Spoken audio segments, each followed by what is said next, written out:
আমি মিন্টু আবারও চলে এলাম আপনাদের জন্য নতুন ভিডিও নিয়ে। আমি আছি আপনাদের সাথে আমার এই ইউটিউব চ্যানেলটিতে।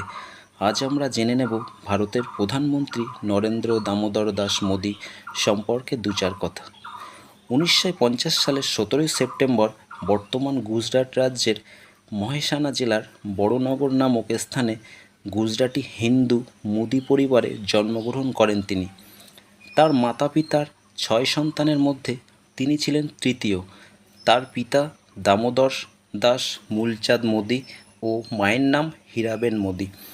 বড়নগর রেল স্টেশনে তার পিতার চায়ের দোকানে চা বিক্রি করতে সহায়তা করতেন তিনি এবং কিশোর বয়সে বাস স্ট্যান্ডের কাছে ভাইয়ের সাথে চা বিক্রি করতেন। পুরো পরিবার ছোট্ট একটি একতলা বাড়িতে থাকতেন। তিনি এই শহরে একজন সাধারণ মানের ছাত্র হিসাবে তার বিদ্যালয়ে পড়াশোনা শেষ করেন।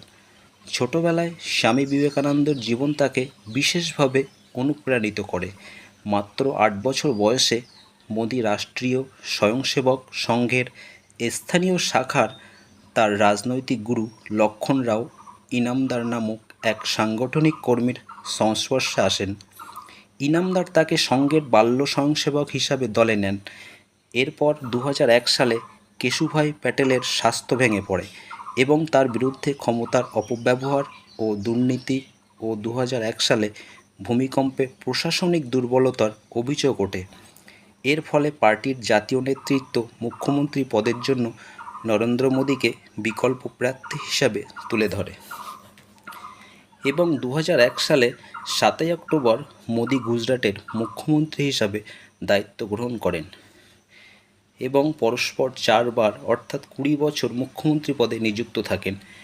এবারে চলে আসব জাতীয় রাজনীতিতে।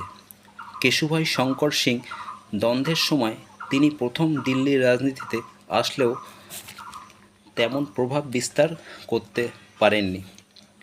পরে 2013-তে তাকে বিজেপির প্রধানমন্ত্রী পদপ্রার্থী করা হয় ও নির্বাচনে নিরঙ্কুশ সংখ্যাগরিষ্ঠতা নিয়ে জিতে 26শে মে 2014 সালে নরেন্দ্র মোদী ভারতের পঞ্চদশ প্রধানমন্ত্রীর পদে শপথ নেন এবং 2019 সালে লোকসভা নির্বাচনে এনডিএর জয়ের পর মোদী দ্বিতীয় মেয়াদেও প্রধানমন্ত্রী হিসাবে দায়িত্ব গ্রহণ করেন এবং উন্নয়নশীল দেশ গড়ার লক্ষ্যে বদ্ধপরিকর থাকেন। যদি বন্ধুরা আমার এই ভিডিওটা আপনাদের ভালো লেগে থাকে তাহলে চ্যানেলটি অতি অবশ্যই সাবস্ক্রাইব করে রাখবেন আর বেল আইকনটিকে ক্লিক করে আপনাদের মতামত ও ভালোবাসা জানিয়ে দেবেন এবং পরবর্তী ভিডিও দেখার অপেক্ষায় থাকবেন।